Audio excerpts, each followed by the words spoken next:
नमस्कार, स्वागत है एक बार फिर से आप सभी का आपके अपने चैनल हनुमान से परिवार में। आशा करते हैं प्रभु श्री हनुमान जी और परम पूज्य गुरुदेव बाबा नीम करोली महाराज जी आप सभी भक्तों पर असीम कृपा सदैव बनाए रखें। जब हनुमान जी के तत्व का प्रेम और परम पूज्य गुरुदेव बाबा नीम करोली महाराज जी का आशीर्वाद, उनकी कृपा, उनकी करुणा एक भक्त को मिल जाता है, तो भक्त के जीवन का चाहे कितना ही बड़ा समय हो, कितना ही बड़ा कष्ट क्यों ना हो, सब आसानी से कट जाता है और मनुष्य अपने जीवन में बहुत ही सुगमता से आगे बढ़ता है। इस भक्ति मार्ग की छटा ही अनोखी और निराली है। जब भक्ति का रंग चढ़ता है तो दोस्तों मनुष्य अपने जीवन को बहुत ही अच्छे से छान पाता है। उसकी चेतना उसे सब कुछ अपने जीवन का सत्य दिखाने लगती है और धीरे धीरे मनुष्य इस जीवन के अंदर अनावश्यक कर्मों से बच जाता है। बाबा जी को इस प्रकृति ने इतना ज़्यादा शिरोधारी रखा है कि जो भी भक्त ने जिस भी स्वरूप में कुछ भी मांगा, चाहे छोटी छोटी वस्तु, चाहे बड़े से बड़ा लाभ, चाहे बड़े से बड़े भक्ति, चाहे छोटे से छोटा काम, महाराज जी हर चीज़ को पलक झपकते ही पूर्ण कर देते। उसके सामने कभी महाराज जी अपने भक्त की कोई गणना भी नहीं करते कि इस भक्त ने किस तरह की यात्रा तय करी है, किस तरह के कर्म किए हैं या क्यों मेरे पास में किस भाव से आया है। महाराज जी बस आपके अंतःमन के शुद्धतम भाव को देखते हैं और जब आप महाराज जी के श्री चरणों में पूर्ण भाव से समर्पित रहते हो तो महाराज जी की कृपा अवश्य छलकती है। बाबा जी के बारे में जो सबसे सुंदरतम बात है वो ये कि महाराज जी ने किसी भी भक्त को किसी भी तरह की भक्ति की प्रक्रिया में नहीं बांधा। महाराज जी ने कोई ज्ञान नहीं दिया, कोई उपदेश नहीं दिए और न ही किसी को कोई खास विधि विधान करने के लिए उकसाया। महाराज जी जो मनुष्य जैसा जी रहा है बस उसके ऊपर अपनी छत्र छाया रख देते। अगर कोई भक्त चेतना से बहुत ऊपर उठ जाए और अंत में महाराज जी से यह कह दे कि बाबा मुझे तो आपसे कुछ नहीं चाहिए, तो भी महाराज जी अपने प्रेम में उसके सिर पर हाथ रख ही देते हैं। बाबा जी एक अलौकिक गुरु की तरह आपके वो सहयात्री हैं जिनके साथ आपके इस पूरे जीवन का सफ़र बहुत ही सुहाना हो जाता है। एक बार आप महाराज जी के श्री चरणों में जाइए, उनके साथ उनके प्रेम में आइए, आप ये पाएंगे कि जीवन के अंदर अब धीरे धीरे स्थिरता आ रही है, धीरे धीरे आपका जीवन सुंदरतम होता जा रहा है और आपके आसपास के लोग, आपके आसपास की वस्तुएं, आपके आसपास की प्रकृति स्वयं में खिलने लगी है। कहने का तात्पर्य यह है कि सब कुछ इतना ज़्यादा संतुलित और नियंत्रण में होने लगता है कि हमें हमारे प्रयत्न बहुत कम करने पड़ते हैं।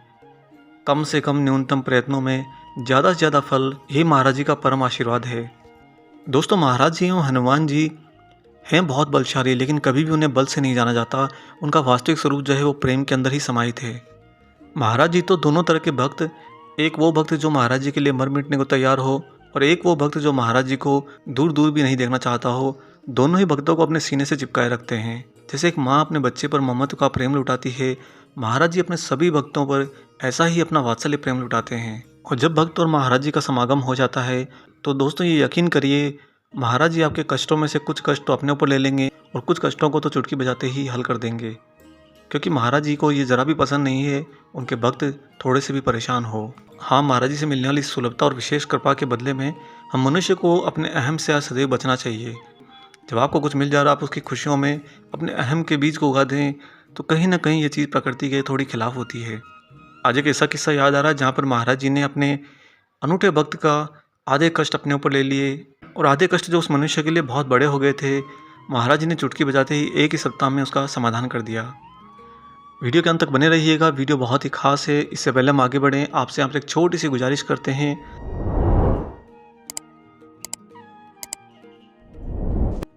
आइए अब ले चलते हैं आपको महाराज जी के इस बहुत ही अनोखे प्रसंग पर। बाबा जी के एक बहुत ही परम भक्त और प्रिय भक्त रहे हैं श्री हुकुमचंद्र जी। हुकुमचंद्र जी सिंध के रहने वाले थे। जब हमारा देश आज़ाद हुआ और देश का विभाजन हुआ तो वह सन 1947 में मद्रास में आकर व्यापार करने लगे। उनकी आध्यात्म में बहुत ही रुचि थी और वे मद्रास में वैष्णवी देवी मंदिर एवं आश्रम के अध्यक्ष एवं विद्वान गृहस्थ संत से सत्संग किया करते थे।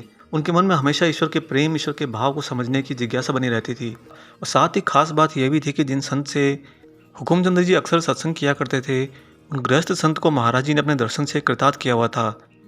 उन गृहस्थ संत ने ही श्री हुकुमचंद्र को बाबा से मिलने का सुझाव दिया था और सिंधी धर्मशाला का पता भी बताया था। यह हुकुमचंद्र जी का महाराज जी के भक्ति में आने का पहले का समय था। वह महाराज जी को स्वरूप से पहचानते नहीं थे, इसलिए उन संत के द्वारा बताए गए पते पर जाकर निराश लौट आए।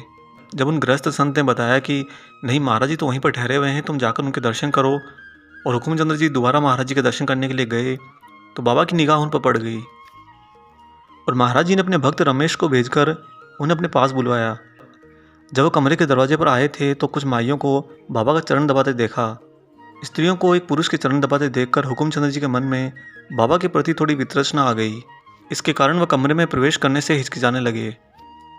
परंतु ज्यों ही उनकी निगाह महाराज जी के मुस्कुराते मुखमंडल पर पड़ी, उनकी दिव्य दृष्टि से हुकुमचंद्र की भावनाएं पूर्ण रूप से शुद्ध हो गई और वे बाबा के सम्मुख हाथ जोड़कर स्वतः ही खड़े हो गए।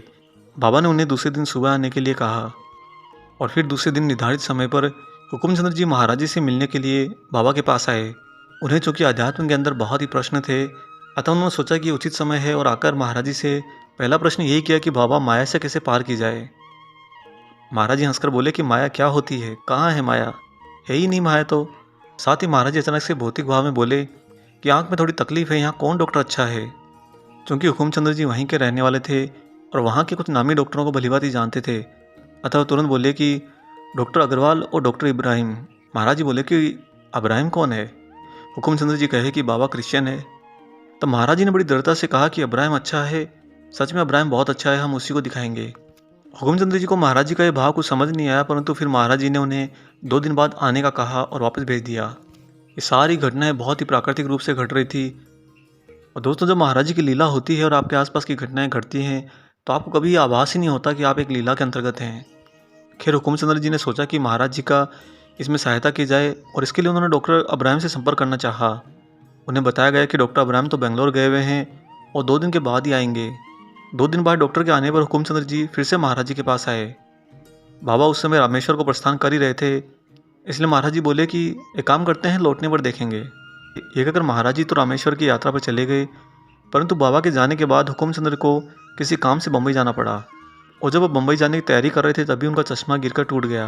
उन्होंने बम्बई पहुंचकर दूसरा चश्मा बनवाया, लेकिन शायद कहीं कुछ गड़बड़ हो गई थी जिससे उनके सिर में दर्द रहने लगा। जब वे बम्बई में अपना काम निपटाकर अपनी सारी मीटिंग खत्म करके वापस मद्रास लौटे तो मद्रास आने पर वो अपनी आंख चेक कराने के लिए डॉक्टर इब्राहिम के पास ही गए। और जब वे डॉक्टर को आंख दिखाने के लिए घर से निकल रहे थे तभी उनके लड़के ने कहा कि पिताजी, मैं भी साथ चलूँगा। उन दिनों उनका लड़का बीकॉम की पढ़ाई कर रहा था और कुछ दिनों से वह भी अपनी आंख में तकलीफ की शिकायत कर रहा था। तब हुकुमचंद्र जी ने सोचा कि अच्छा है, हम दोनों ही बाप बेटे साथ में आंख दिखा लेते हैं, और यह विचार से दोनों पिता पुत्र डॉक्टर इब्राहिम के वहाँ पहुँचे। दोस्तों, हुकुमचंद्र जी की आंख का नंबर चेक करके तो डॉक्टर ने उन्हें एक दूसरा चश्मा बनाने की सलाह दे दी, लेकिन जब लड़के की आंख का चेकअप हुआ तो यथाशीघ्र ऑपरेशन करने की सलाह दी और कहा कि अन्यथा उसकी आंख की रोशनी हमेशा के लिए जा सकती है। ऐसी अनजान और अनहोनी घटना की हुकुमचंद्र जी को दूर दूर तक आशा नहीं थी, परंतु खैर परिस्थिति को समझते हुए डॉक्टर की सलाह पर उनके लड़के की आंख का शीघ्र ही ऑपरेशन हुआ। इस प्रकार बाप बेटे दोनों को ही डॉक्टर इब्राहिम ने तकलीफ से छुटकारा दिला दिया। जब दोनों पिता पुत्र अस्पताल से फारिग होकर घर लौटे तब एकांत में बैठे हुकुमचंद्र जी को यह एहसास हुआ कि महाराज जी को तो सच में कोई आंख दिखानी ही नहीं थी। उन्होंने तो हम बाप बेटे को नेत्र रोगों से मुक्ति दिलाने के लिए ही ये लीला करी और बस इब्राहिम अच्छा है, इब्राहिम अच्छा है, यह कहकर महाराज जी उनके मस्तिष्क में ये भर गए कि तुम्हें इब्राहिम को ही दिखाना है, क्योंकि ये सब कुछ हमारी लीला के अंतर्गत हो रहा है। प्रभु की ऐसी असीम कृपा से हुकुमचंद्र जी नतमस्तक हो गए। तत्पश्चात महाराज जी जब रामेश्वर की यात्रा पूर्ण करके वापस मद्रास लौटे तो बाबा सिंधी धर्मशाला में 9 जनवरी से 23 जनवरी तक सन 1973 में रहे और हुकुमचंद्र जी महाराज जी के पास जाकर बाबा के दर्शन करते और बाबा की सेवा करते। तभी एक दिन बाबा ने हुकुमचंद्र जी से कहा कि तू अपने लिए एक अच्छा सा घर क्यों नहीं लेता। हुकुमचंद्र जी ने बताया कि बाबा, उस कार्य के लिए मैं 2 वर्षों से प्रयत्नशील हूँ। नीचे की मंजिल तो कई मिल रही है, परंतु हमारा परिवार ऊपर की मंजिल के सहमत है। बस महाराज जी से उन्होंने इतना ही कहा और बात यहीं पर समाप्त हो गई। परंतु कहते हैं ना, सामने जब कृपा निदान हो तो उनकी कृपा हुए बिना कैसे रह सकती है। और यही हुआ हुकुमचंद्र जी के साथ में। महाराज जी के मद्रास छोड़ने के 1 सप्ताह के भीतर ही उनको उनका मनपसंद मकान मिल गया। इस तरह बाबा ने मकान संबंधी समस्या से हुकुमचंद्र को हमेशा के लिए मुक्त कर दिया, जिस समस्या से वह 2 साल से जूझ रहे थे। तो देखा आपने दोस्तों, महाराज जी किस तरह अपने भक्त की किसी भी समस्या को सर्वोपरि स्थान देकर उसको त्वरित निवारण करते हैं, क्योंकि वो परम पूज्य गुरुदेव अपने भक्तों से बहुत प्रेम रखते हैं और भक्तों की हर इच्छा में अपनी इच्छा देखते हैं।